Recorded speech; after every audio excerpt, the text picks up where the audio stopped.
Retail Apocalypse. Emma, get over here. Come look at this. Halcyon shouted, beckoning her friend over to share in her latest discovery. The two teenage girls had spent the better part of the afternoon wandering around outside the Commonwealth Shopping Plaza, lamenting the fact that it was open for pickup only on account of the lockdown. Eventually, their conversation turned to the Old Zellers, which had of course been closed since 2013 when the retail chain went belly up nationwide. The building had remained in use all that time, with no one else seemingly having any interest in repurposing it. Out of nothing more than idle curiosity, the two girls had gone up to the lobby and searched for any breach in the boarded-up windows through which they might peer, but to their disappointment had found none. They tried pulling on the front doors, only to find them locked as well. That had been enough to satisfy Emma's curiosity, but Halcyon insisted on doing a walk around the building before giving up. She hadn't been gone a minute before Emma heard her calling for her. She ran around to the side as quickly as she could, only to find Halcyon standing in front of an emergency exit that could only be opened from the inside. "What am I looking at?" she asked, mildly irritated at being called over for something so trivial. "There, look," Halcyon said excitedly, pointing at the bottom left corner of the door. There was a very small, very rough hole in between the door and its frame, just big enough for a rat to squeeze through. "Okay. So, some rodents or something gnawed their way in here." "So what?"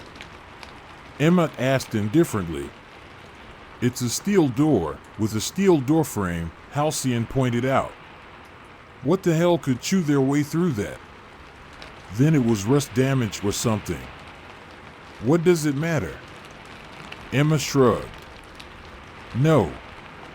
There's no rust. It's a stainless steel door, and those are definitely teeth marks," Halcyon insisted. "Something chewed its way through that." Emma bent down and studied the hole with renewed interest. While it looked like maybe it could have been the work of tiny teeth, she wasn't sure she agreed that it had to be. "So, what do you want to do?" "Just sit out here and freeze our butts off to see if whatever made the hole sticks its head out," she asked.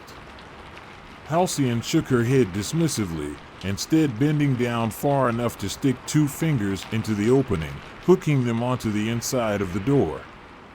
She pulled on it gently, and to her delight, it opened with ease. "Awesome. The latch must be broken," she declared. Before Emma could ask why that was awesome, Halcyon had opened the door just wide enough to squeeze inside. "Quick, before someone sees." "You can't be serious. Why would we want to go in there?" Emma demanded. "Why not? I've never been in an abandoned department store before. It might be fun, and maybe some cool stuff got left behind," Halcyon suggested. "If we're lucky, we might get a glimpse of whatever made that hole. It could be dangerous. What if we're not the first ones to find this door? What if there are violent or deranged guys hiding out in there, or rabid animals, or what if it's structurally unsound and comes crashing down on us?" Emma protested. Halcyon just rolled her eyes. "Look, Em, I'm going in." "Are you coming or not?" she asked. Emma crossed her arms and huffed, but nevertheless managed to drag her feet into the old department store. The door clicked shut behind them, the tiny hole at its bottom the sole source of illumination. Anything more than a few meters away was completely cloaked in darkness. "Wow. Can't believe I didn't want to see this," Emma scoffed.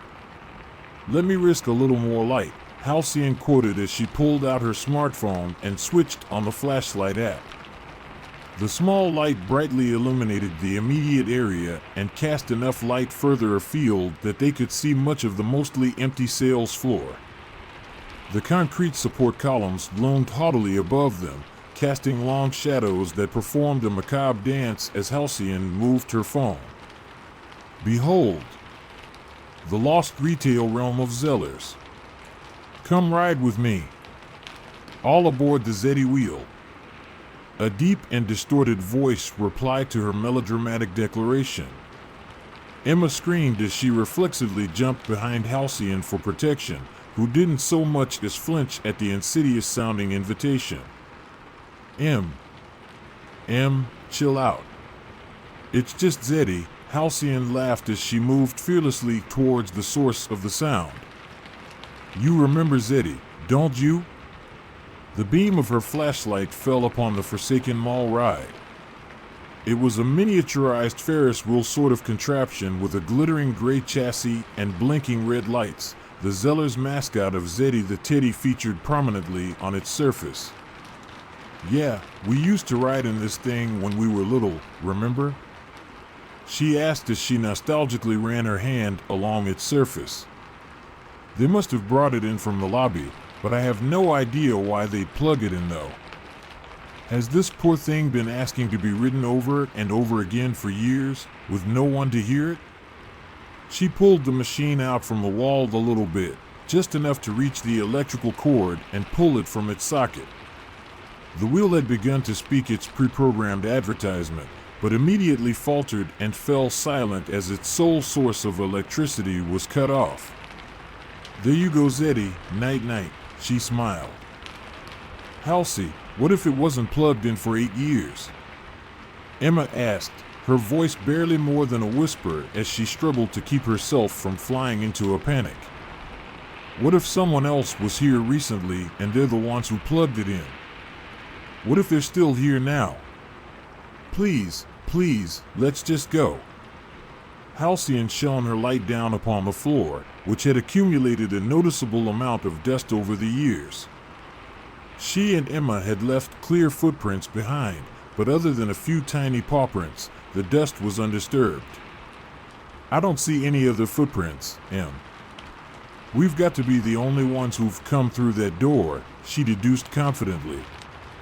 Her assertion was instantly rebutted by a very soft, very quiet squeaking, though in the deathly silence of the abandoned store, it seemed far louder than it actually was.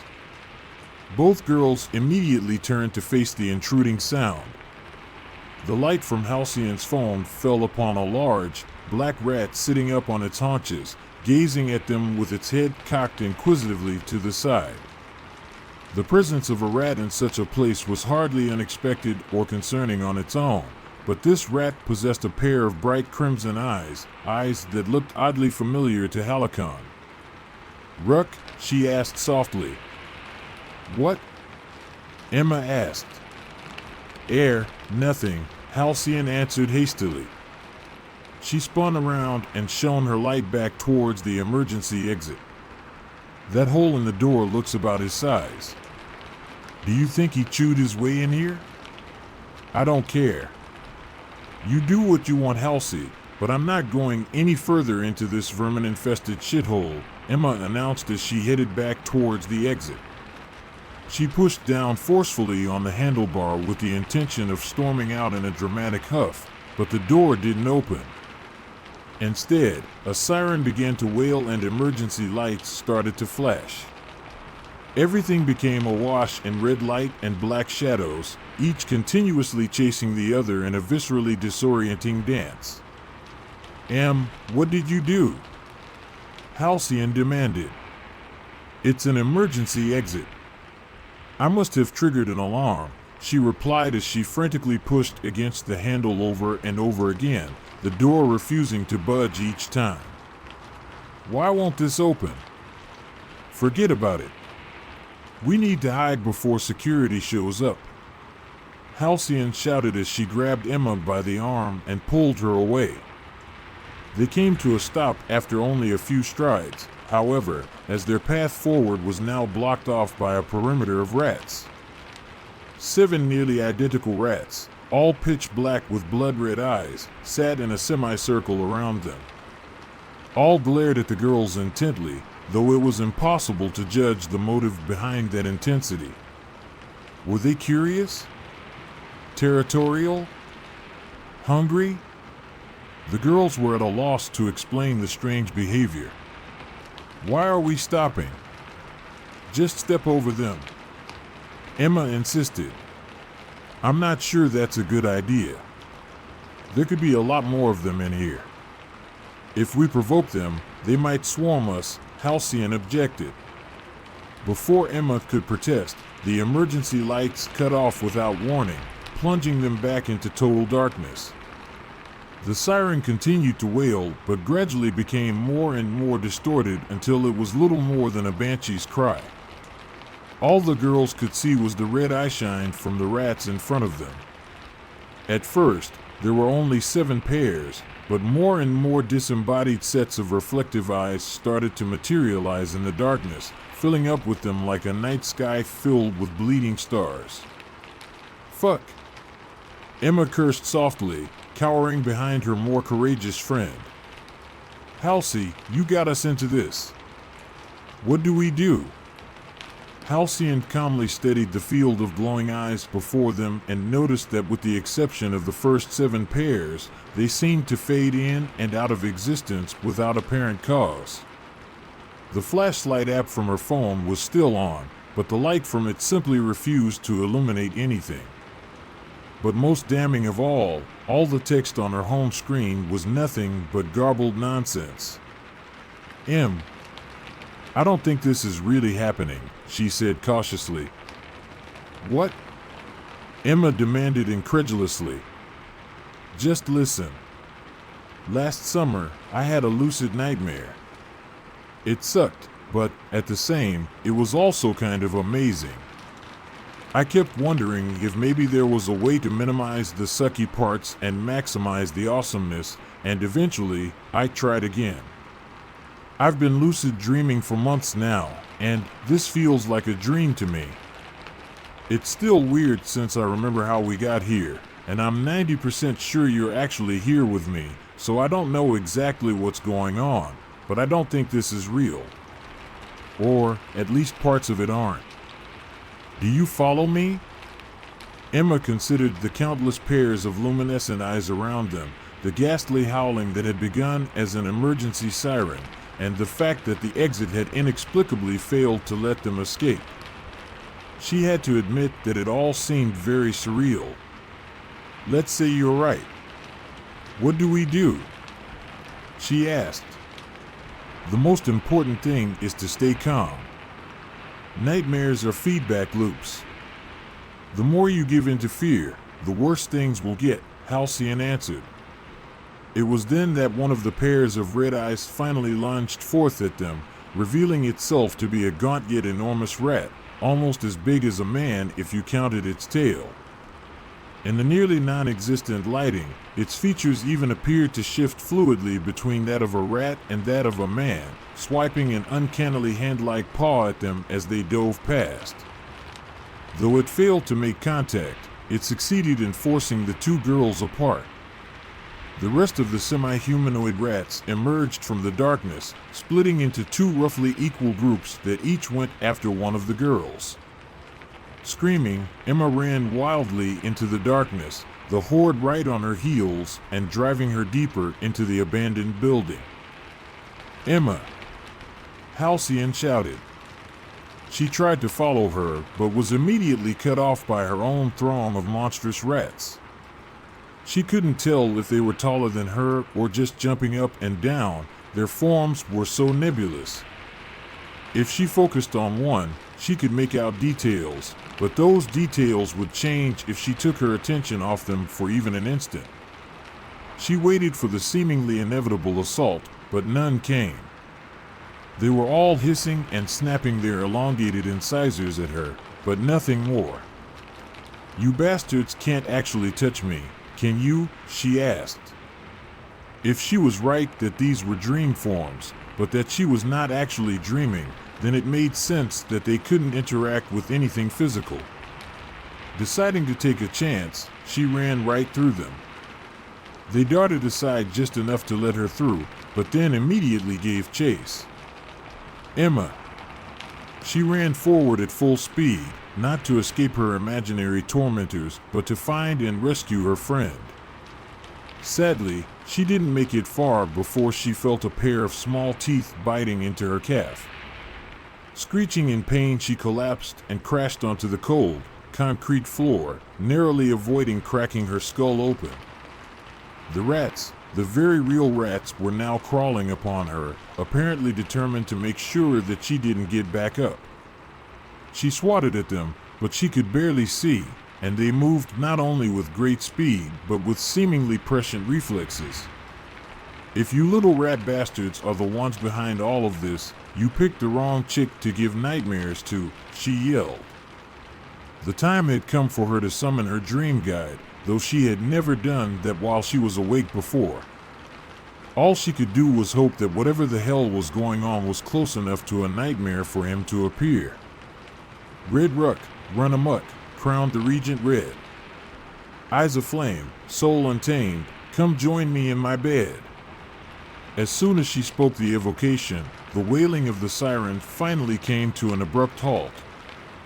The numerous hazy pairs of glowing red eyes disappeared and were replaced with only one, vivid and bright and burning with both superhuman intellect and primal emotion. Their owner stepped forth, revealing himself to be a tall and muscular demon made of black shadow.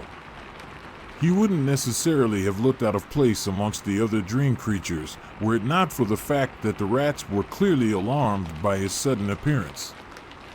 The instant he took his first step towards them, they skittered off into the darkness. "Halsey, how's my badass chick doing?" He grinned at her, extending a hand to help her to her feet. "Dude, tell me you're not the one causing this," she demanded, gesticulating wildly to the waking nightmare around them. Ruck crossed his arms and arched his eyebrow, succeeding in giving off an air of mild offense. "A few overgrown rats in an abandoned store? Really? That's what you think of me," he scoffed. "Well, this seems to be a waking nightmare, so I thought maybe you were more limited when you had to work with the real world," Halsey replied. "But if it's not you, then it must be those rats. Everything was normal until they showed up." She paused for a moment, hesitant to ask him for his aid, both out of fear of rejection and of what he might ask in return if he did say yes. "Emma's still in here somewhere. I don't know what those freaky rats want with her, but it can't be anything good. I don't think I can handle them on my own. That's why I summoned you. Do you think you could help me get her out of here?" Ruck said with an overly slow nod of his head as he pretended to give the request deep consideration. "I don't see why not." "Really?" "Just yes?" she asked skeptically. "Of course. No conditions? No promises? No sacrifices? Just yes?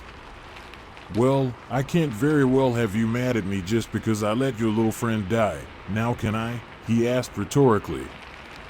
"I swear, on the River Styx, to see both you and Emma out of this safely, solely as a personal favor and with no direct or indirect cost to either of you for my services. Happy?" Halcyon nodded. His reasoning sounded valid enough to her, and as a demon, she knew that he was bound to any oath he made on the River Styx. "Let's go get her then," she said, turning to follow the rats into the darkness. Hold on, there. It's dangerous to go alone. Take this," he quoted, offering her a black broom made of a rune-carved branch and a bundle of twigs with a silver pentagram charm wrapped around it. "Ah, a broom?" she asked. "A besom, a witch's broom, made by Morgana King herself," he explained. "Am I supposed to know who that is?" "She and her brother were the founders of your city, and in one of our dealings she traded me this," he replied, gently pushing it into her hands. "It will cleanse the space around you of dark energies. You can also just use it to swat the rats." She examined it skeptically for a moment, unsure if he was lying or if its power came with some horrible curse, but she hardly had the time to worry about such things now. "Another personal favor?" she asked. "On the river Styx," he swore. She nodded, knowing that would have to do. She bolted down the nearest aisle, with Ruck hot on her heels. "Emma," she shouted. "Fuck, why isn't she answering? This place isn't that big. Red, how about some light?" There was a deep, resonant groan that echoed through the store and rattled everything within it. The overhead light fixtures started to flicker before settling on a dim, hellish orange glow that bathed the entire building in an eerie and otherworldly haze. Halcyon wanted to complain but bit her tongue. It was light, and it was better than nothing. Now that she could see, she spied one of the rats standing guard at the end of the aisle. She burst into a sprint, the rat hissing at her as she did so. It conjured up an illusion of an enormous, bear-sized rodent standing in its place, ready to take Halcyon down with one swipe of its distended paw. Halcyon didn't even slow down. She was an experienced dreamwalker and knew that fear would only make things worse.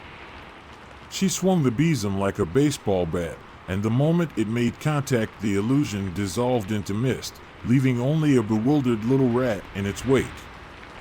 With another swing, she sent the rat flying across the floor like a hockey puck. In the next intersection over, she saw Emma lying bound and gagged on the floor, her eyes wide with horror. The 6 remaining rats had formed a ritualistic circle around her, heads bowed and forepaws clasped as if in prayer. "Emma," she screamed, rushing to free her. The rats all turned and hissed at her in unison, each cloaking themselves in grotesque nightmare forms of bestial bog mummies with arthropod limbs extruding from their bodies at the most unconventional and horrifying of places. With the strongest war cry she could muster, Halcyon swung the besom at the ground, ignoring the dream forms and going directly for the rats. Each swing knocked at least one rat across the room, leaving their nightmare bodies to melt into a fog. When the circle was cleared, Halcyon dropped to her knees and rushed to free Emma from her bounds. "How the fuck did they manage to do this to you?" Halcyon cried, hot tears rolling down her cheeks. "Emma, I'm so sorry I got you into this. I'm going to get you out, I promise." "Halsey," Emma said in a hoarse whisper, nodding behind her. Halsey spun around, only to see Red Ruck sitting on the shelf like a spectator at a sporting event. He raised his right hand and gently waved at them. Yeah. We don't need to worry about him. He's with me," she assured her, tearing off the rest of her bonds. "What the fuck are you talking about, and what the fuck do you have in your hand?" Emma demanded. "There's no time now.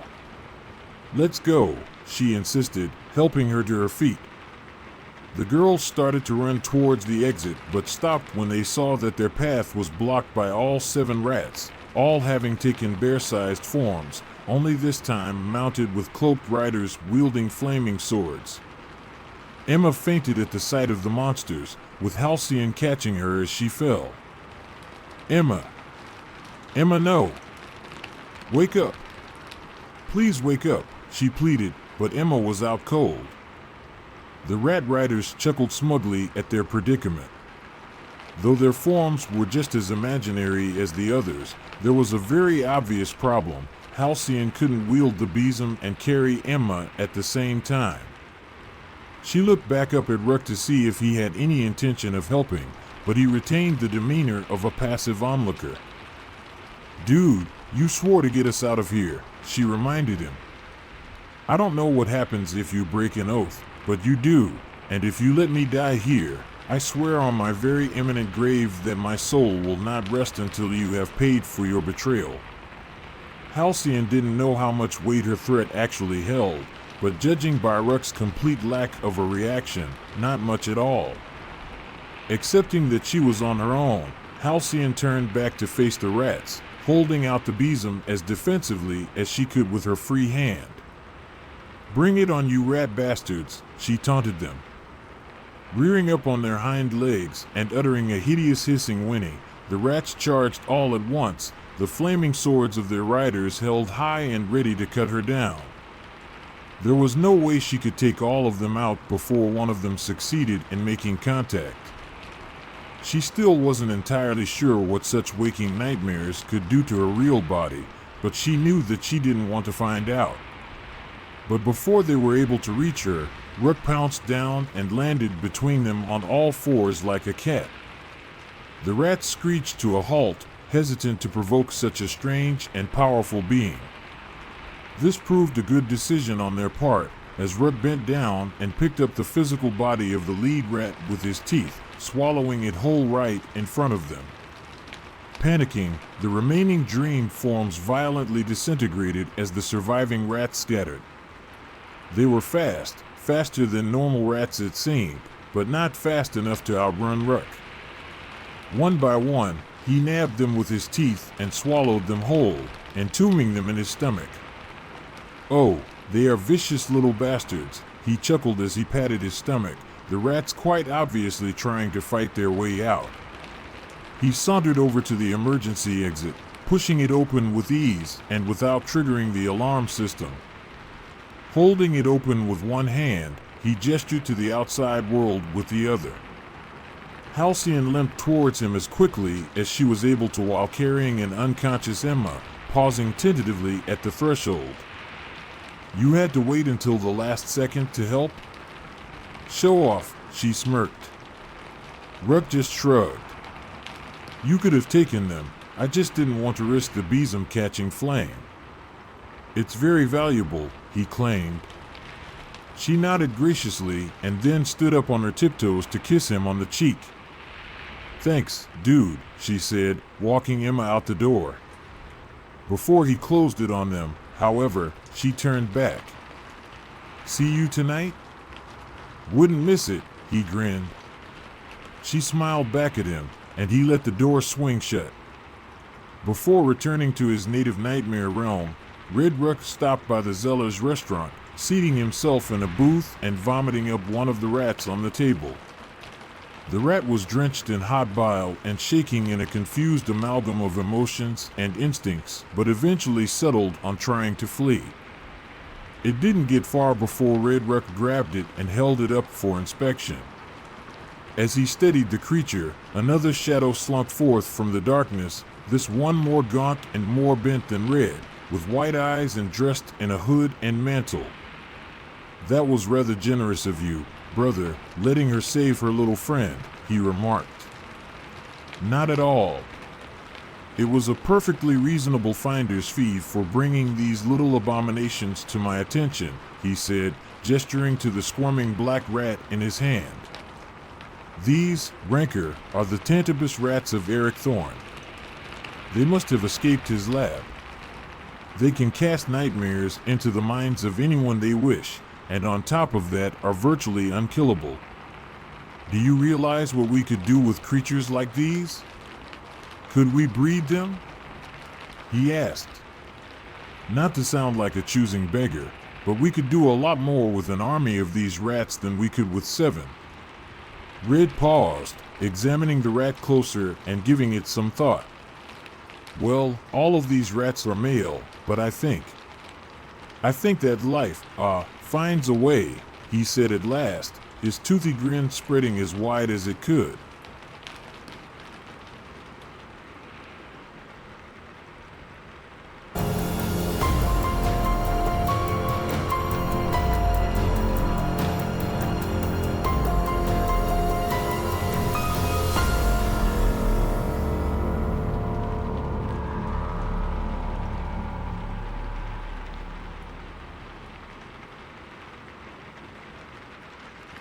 A late night. When I started working at my current job, I thought it would be boring, and aside from this story and the friends I made there, it is boring. I started working my first real job at a retail store straight out of high school. I would work the mid-shift, usually 5 to 10. although my hours would change a bit through my years working there. Now I love anything paranormal. I love reading and hearing stories. I like going to haunted places, but nothing has ever happened to me. I never saw anything. I was working that late shift a couple of years later. I was now in college and working more to pay for it. It was a Tuesday night, one of our slowest nights ever. The managers would all go home early, leaving one manager to be there until overnight came in. So I wouldn't receive any new tasks. I worked in the garden department. So I decided to go out and work outside because it was a nice night out. It was a warmer night, but with a cool breeze. I went out and watered the plants we had out there. I noticed some new plants had come in earlier today, so I needed to price them. Now our signage materials are located on the side of the building in what we call the garden cage. It's really just a chain link fence box with a metal roof and no lights. So I went out and walked to the side of the building. Because it's usually dead over there once it gets dark, it seems really creepy to walk over there. There were no cars around aside from one, but the guy had just finished loading up bags of mulch and was already starting his car up to leave. Now the cage wasn't huge, maybe a 15-foot by 5-foot rectangle. So it was wide, but not that long. I went in the cage and started grabbing signs and numbers to price the plants. That's when I heard a rattling noise coming from the other side of the cage. The chain link fence was rattling, but the weird thing was that the fence was all one thing, so the chain link near me should be moving to it something, or someone was shaking it. I wrote it off as the wind and kept gathering stuff. That's when I heard a girl giggling. I dropped some stuff on the ground, making a lot of noise. The signs are made of metal, so it was loud. I came out of the cage looking around and said hello. But there was no one there. I quickly grabbed my stuff, threw it in a shopping cart, and started walking back to the garden entrance, hoping no one came by, and locked the door. On that walk back, I remembered that I hadn't locked the cage up. So I left my cart and walked back. As I got closer to the cage, I noticed someone peeking out from behind the shipping containers behind our store, maybe 30 feet from where I was. I know people like to hide behind those things and drink, get high, or even hang out there. So I just expected it to be that, maybe some teens. But as I got closer to the cage, I noticed the person started to walk backwards toward me a bit. I quickly locked the cage and walked back to my cart. I was starting to feel really uneasy at this point. Normally these things don't bother me, but this felt off. If it was some teens trying to mess with me, where were the others? Surely they would have wanted to see the sacred look on my face. If it was someone drunk, they wouldn't have been able to walk backwards so calmly. They were making their way closer to me as I made it to the garden center door. Our garden center has a fence around the outside to stop people from stealing plants and patio furniture at night. I had made it to that door and locked it behind me. I turned to see if they were still following me, but they weren't there. I had a buddy that worked as security at the time for our store, so 2 days later I found him and asked to see the outside security footage from 2 days ago. He said, "You're hoping to see me freak out on camera." So we went into the security office and pulled up the tape from the camera by the garden center, the one pointed at the shipping containers and the one on top of the cage. We watched the footage for a bit until we saw me. Now the program they used allowed you to watch up to 4 cameras at once, all at the same time, so they could watch shoplifters from camera to camera. So we watched me come into the picture and walk over to the cage. But we hadn't seen anyone else yet. A couple of minutes go by and then we see me run out. I'm assuming that was when I heard the giggling. We saw me throw the stuff into a cart and start walking away.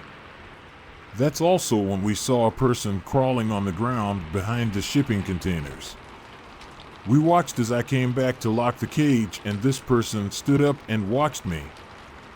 Then we watched the person turn around and start walking backward toward me. We couldn't see their face on the camera, but they looked like a woman in a hoodie and baggy pants with long black frizzy hair. When I got to the front of the garden center, she stopped. She stood there for a bit and then started shaking a lot. She then looked straight up and then took off running towards the end of the side parking lot. After that, we watched more to see if she came back, but she didn't. I was freaked out after watching that. My security friend said that the company policy said to always have someone with you when you work outside at night, and to make sure that I followed that from then on. I asked him if I could have a copy of the tape, but he said it was company property and that the tapes are erased after a week to save on memory. I still work in the garden center, but every time I'm out there at night, I have someone with me just in case something like that ever happens again.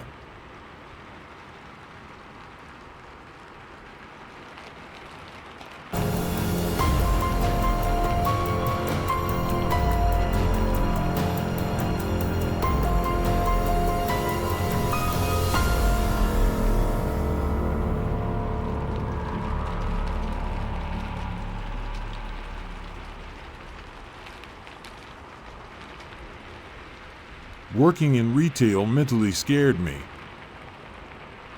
So this is more of a disturbing story than a scary story, but just the thought of this happening to anyone is terrifying. Also, trigger warning, dead children. So when I was 19, I had my first ever job working at a pet store. I was super shy and had some social anxiety, but working with people who were constantly talking about animals helped me sort of break out of my shell. Anyways, it's about 8:30-ish, 20 minutes before we close, and this person walks in. They had the physical appearance of a male, but they were dressed in very feminine clothes. Hey, I ain't judging, do your thing. Well, I'm hanging out of the ferret cage, making sure they're fed and have water when this person approaches me and we start chatting about ferrets. We talk about how cute they are and how they're so sweet and that they had ferrets themselves when they were younger. Well, then they asked me if I would like to see some pictures of their babies.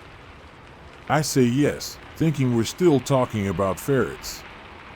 Like hell yeah, I want to see some pictures of baby ferrets. They pull a scrapbook out of their bag and plop it open on top of the ferret cage. The first picture I see is a small pink blob on a paper towel. Now, it took me a second to figure out what I was looking at. They were showing me undeveloped human fetuses lying on what looked like someone's kitchen table. I'm mortified. I have this random person standing next to me, showing me the equivalent of a real-life horror movie. They continue to flip through the book, explaining how each child had died. Oh yeah, there was more than one. At this point, I'm so shocked I'm not saying anything. I'm standing there, that permanent fake retail worker's smile just plastered on my face. They finally get to the last picture and talk a little more. I'm in shock at this point, so I'm not even listening, and then they finally leave. I run to the door and lock it behind them. It's just me and my manager in the store at that point. I start to walk to the bathroom because I feel like I'm about to throw up, and my manager looks at me and asks what's wrong. He was in the back restocking, so I was alone at the front, watching the registers and animals. I then try to explain to him what the fuck I just witnessed while trying not to puke and cry. He then asks what this person looked like and I start explaining. My manager says if you ever see them again, tell someone and we can call the cops and all that. Luckily that person never came back. I'm 22 years old now and those images are still burned into my brain. Now, you can try to tell me this wasn't real and this person was just playing a joke, but why the fuck would you do that? It wasn't even near Halloween or anything. Like I live in a bad town. I understand that most of the population here is nothing but drug addicts and batshit crazy people. But dear God, I was not expecting that. I no longer work at the store. It closed in January of 2019, so if you do ever find out what store I'm talking about, you will sadly never be able to visit the place that I was mentally scared of. Thank you for reading.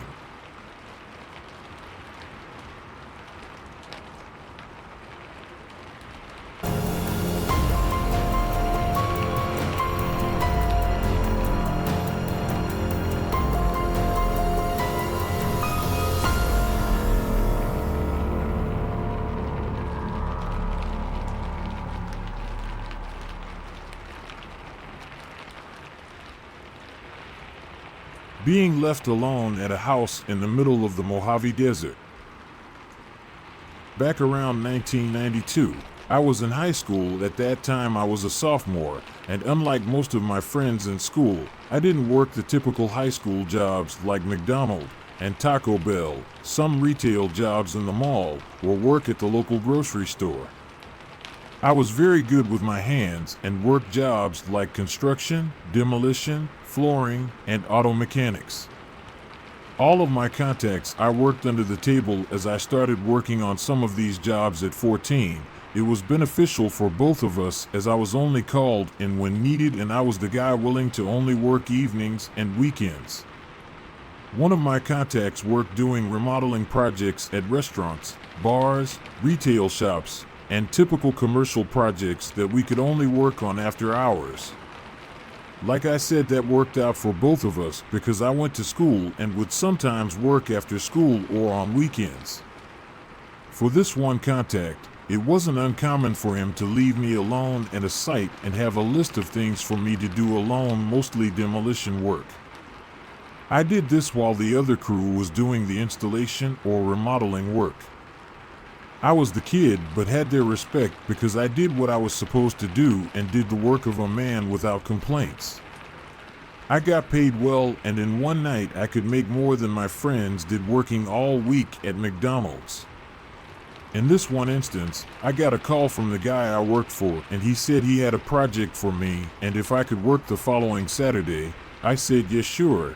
He said be sure to bring food and lots to drink as there was nothing nearby. I used to have a small cooler and would fill it with drinks like Cokes, Gatorade, or whatever, plus chips and a couple of sandwiches. Back then I could eat a whole pizza by myself and burn it all off. He picked me up that Saturday morning as I didn't have a car or license yet, so he would pick me up and drive me to sites for work and leave me alone there. I rarely worked with his other crews as they were the more skilled labor guys. I was just the tear-out kid. Here is the part that was my major downfall to this story. I didn't pay attention to where we were going. I was too busy talking to him, and I think we were talking about cars. You see, at the time my goal was to save up enough money to buy an old muscle car and rebuild it. It took a long time to arrive at the site. As we drove up, it was in the middle of nowhere. Now you may not think California has places like this, but back in the early 1990s out in the Mojave Desert, yes. It was big plots of land and homes more than a few city blocks apart. I knew we left the highway and went down a few other two-lane highways for a long distance. I remember he asked me about my drinks, and he pulled out a brand new jug of water that he had in his truck that looked like it had been there a while and told me to take it with me just in case. He said that the water to the house I would be working at was off. As we pull up to the property, he is in a hurry to drop off tools and get to another work site, so I hurry up and help him with things like breaker bars, shovels, pry bars, hammer, broom, several big trash bins, and a small tool bag that I often had with me. He told me that he would be back to pick me up at about 5 to 6 p.m. as there is no electricity to this site either, plus it should only take me till then to do what I needed to do. That was always his way of saying I am only paying you till this time, so you better get everything done by then. It was never too outrageous, and we always had a good understanding of time and tasks. He drove away, and I am at this property all alone. I walk into the house. It's mostly empty. My job was to remove all remaining furniture, contents, and appliances. Remove all the flooring, gut the kitchen and bathrooms, and remove all of the wood paneling. This project was going to be like what we now call a flip. They were going to fix it up and sell it. Almost immediately, I got kind of spooked by the place. It was very odd. Now mind you, I am used to being on sites alone working all night. This was the daytime on a Saturday and bright outside. However, the house was old, dark, musty, and kind of cool inside, the kind of cool that gives you goosebumps. To add to the spook factor of the house, let me describe what I remember about the house. Imagine walking back in time to the 1960s or earlier, dark green carpet that looked like matted down broccoli, pine wood everywhere that had a darker stain to it. The wood paneling wasn't the kind used in the 1980s sheet paneling, but actual board paneling, tonged and grooved, old window curtains that all looked like someone's grandma made, avocado green sink, stovetop, oven, and the stuff that was left behind like old furniture, and a closet full of old stuffed animals that looked to be about 30 years old. The style of this house was like an old western ranch, as there were wagon wheels inside and outside the house. I had an old battery-powered radio, but only could get a few stations, but was just happy for the noise. I started removing all the junk from the house, and as I normally did on a project, if there wasn't a dumpster on site, I made a trash pile. I tore up all the flooring next, and to my delight, everything seemed to come up with ease, and it was rip, cut, and toss. I took a big demo hammer to the kitchen and tore it apart in less than an hour. I ended up using that big jug of water that my boss had given me to wash my hands and face periodically, but by late noon, as most who know the desert, the dryness also starts to take moisture from you, especially if you are working in it. So by late afternoon, I was down to my last drink and I had already eaten everything I brought. No worries, I thought the guys should be here in a couple of hours to pick me up. As the time gets closer for them to arrive, I am all done with my tasks. I even swept the entire place, and it is now ready for the rehab crew to get to work making this place look modern. The time of year I was out here, it wasn't a typical hot desert day, but you know, in the desert, as soon as the sun goes down it starts to cool rapidly. I had a flannel shirt, but that wasn't enough, and it was starting to get dark. This was the time before cell phones were common, and well, there was no electricity, water, or phone service to the house. I climbed up to get on top of the roof of the house to get a better look to see if I could see something in the distance, and what looked like miles down I saw a smaller road that this dirt road led to, and a few homes, but those homes were all in dark. My first thought was to hike down to a neighbor's house and ask them to use the phone. In the nearest house, no one was home, and this home also looked abandoned. If you remember, the early 90s was the start of a decline of the economy and recession, so it wasn't uncommon for a lot of foreclosed homes in a tract of homes. A lot of those I worked on at that time. I started to think about my options as darkness quickly approached. One was to stay at the house until morning, to hike with what little water I had a few miles in the dark Mojave night, and 3, wait until early morning and hike out of there to some sort of civilization. It also suddenly occurred to me that no one knew where I was except my boss. I don't know if he told anyone else where I was, and certainly my family wouldn't miss me until maybe Sunday night, but I didn't even tell them I was going to work there. They knew me and how much I would work to save up for my car that they never worried about me not coming home. As full darkness was all around me, it was amazing looking out at the night sky, and lucky for me the moon was bright. I didn't have a flashlight or any way to make a fire. Even though I tried, I was going to make a small bonfire out of broken up construction debris as the temperatures started to fall, probably down to the low 40s. My only option was to go back inside the empty, creepy house that somehow seemed even more creepy sitting alone in the dark. At about 8 p.m., the batteries on my radio, which was my only source of little light and noise, started to die. I grabbed an old wooden chair and sat in the living room of this house facing the door. I am starting to hear wind, odd noises which I assume are animals in the distance, and what sounds like leaves cracking under my feet. I am starting to shiver from the cold, so I set off to try to start a fire in the fireplace. Imagine Tom Hanks in Cast Away trying to start a fire. At least this is keeping my mind off my situation. Sitting in this living room next to the fireplace, the house seems even more darker than it should have. Mind you, in the daytime the inside seemed dark, so with only the moonlight I was pretty much sitting in complete darkness. My mind starts to play tricks on me. I am seeing shadows moving outside and inside the house.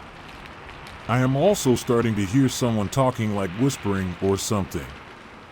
I get up from my chair and yell out hello, and just as I do I hear something fall from the other side of the house. I run over to the door and go outside again. At least in the moonlight I can see better, but off in the distance I hear noises and see movement but can't make it out. I have my pile of tools by the edge of the house ready for when my boss picks me up, so I run over there and grab Big Daddy. It was my heavy pry bar that I used in the demo. I was ready to defend myself for who or what was out there. I had to keep moving because my undershirt and flannel shirt weren't enough to keep me warm. The wind was also starting to pick up, and for as far as I could see, no lights around me. I didn't want to try to make it up to the house again out of fear of falling in the dark, but I got up on top of the gate just to try and gain a little bit of altitude to see if I saw some house lights on nearby or car lights. My mind went to the stories that circled at the time about how people would come up to the Mojave Desert and bury bodies, how there were Satanist groups out here, and how people would go missing for no reason. Every noise had me on edge, and every shadow had my heart pounding. Now I knew no one was in that house, but I swear I would hear noises from inside. I huddled up on the front porch, looking in the living room window, expecting to see someone at any moment. By around 11 p.m., I look at my watch thinking this is going to be a long night, as all this stuff only happened since it got dark. I don't know how I am going to make it another 6 hours till daybreak. I start thinking the moment it gets to be daybreak, like the moment light starts to appear on the horizon, I am going to take the little water I had left and walk east. I knew going east I would eventually make it somewhere. The dirt road I was off of, I knew the direction led to a paved road. Closer to midnight, I am wide awake, my eyes are fixed on the dirt road, thinking that any time now a car would come down it and maybe they can call for help for me. I remember casually turning to look back into the house, as all this time I kept hearing noises, but telling myself maybe a rat or some animal. I see a shadow of a person move from the kitchen to down the hall. I jumped up from sitting down and was like, that is not an animal, that is a human. I start backing my way out of the porch towards the pile, trip over debris, and fall on the ground. I get up, but fall again. It was like something pushed me down, or my imagination, but all of a sudden these bright lights are coming closer to me as I am lying on the ground.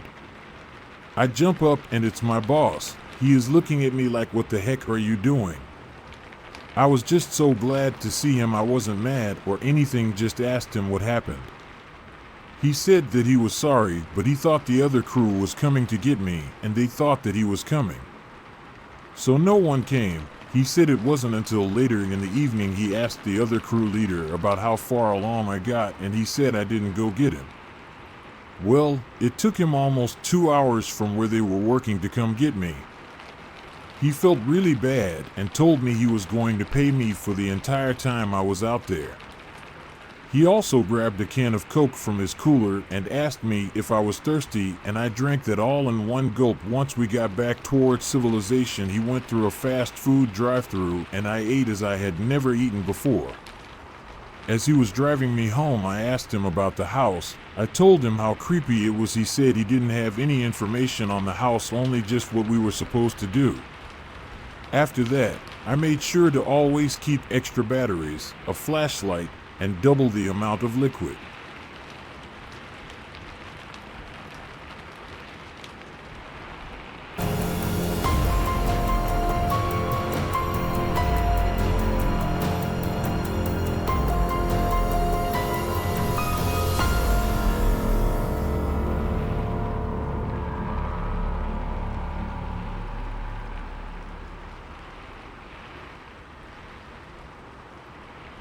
I worked at CVS in high school. I've got a couple from when I worked at CVS in high school. I worked as a cashier/photo tech exclusively during my tenure at this oh-so-wonderful store.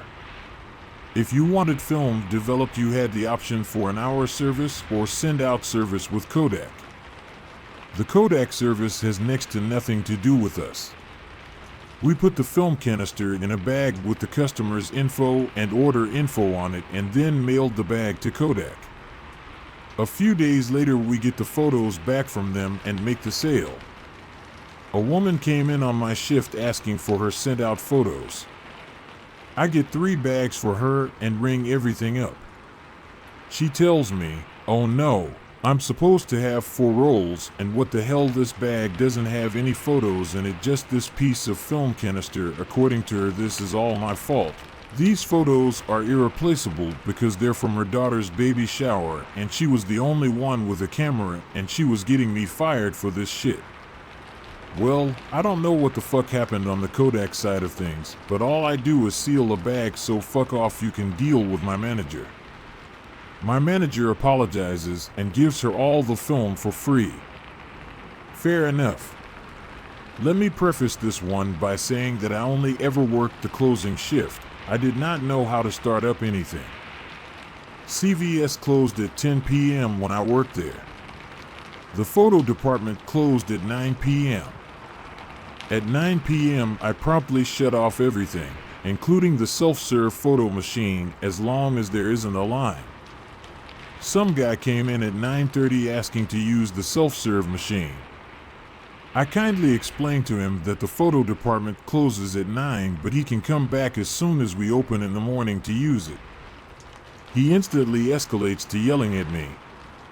I reassured him that this was store policy and I couldn't do anything for him.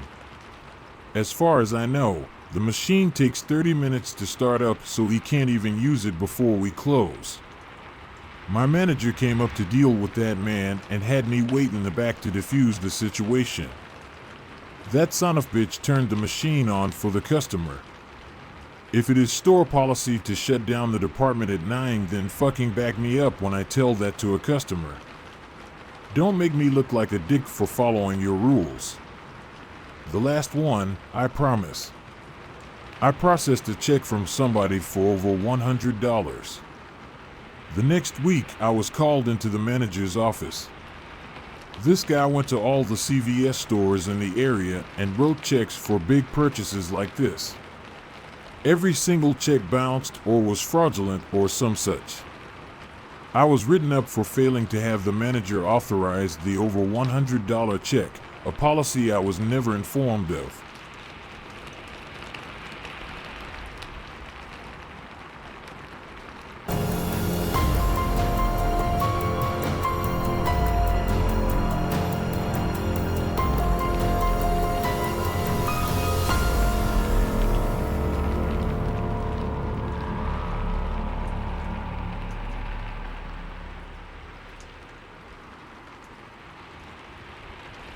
Run by a creep.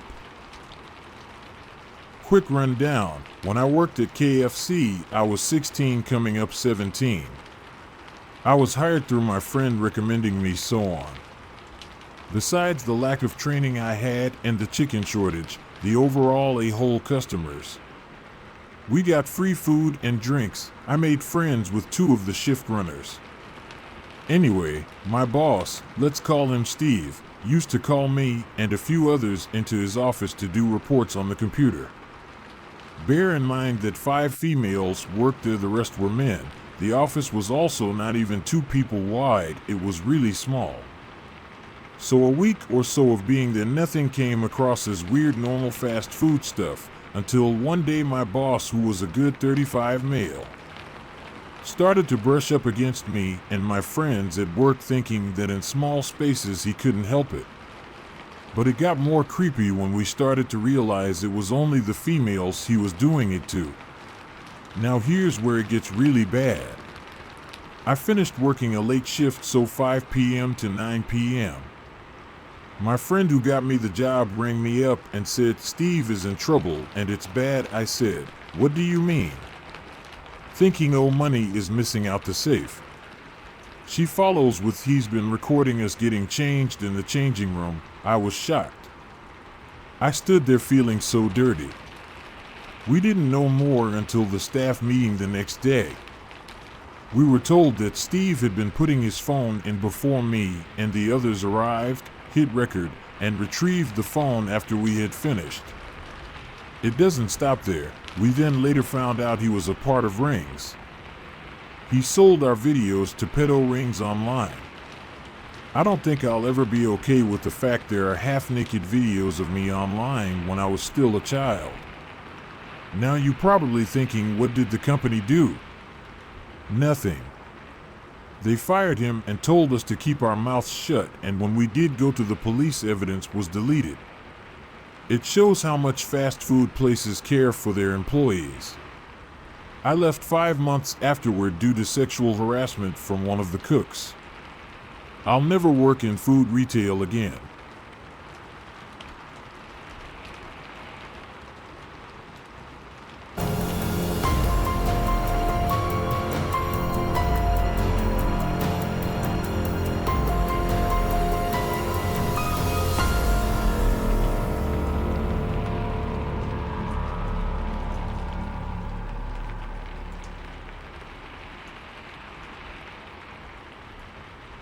Late nights in retail.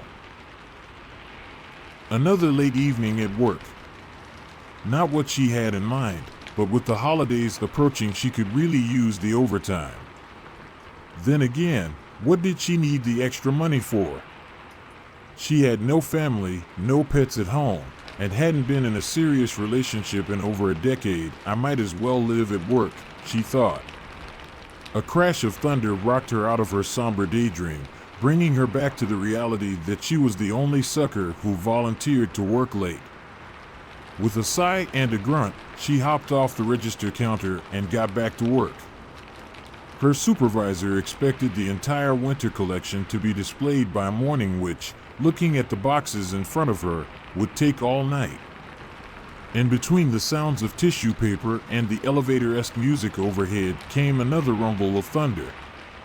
The howling winds made tree limbs outside scrape and screech across the front windows as if they were begging to be let inside. Another rumble of thunder, this one shaking the windows and flickering the lights. She looked up in a panic, slowly retreating deeper into the store. As she backed up, a hand appeared on her shoulder. She spun around in terror.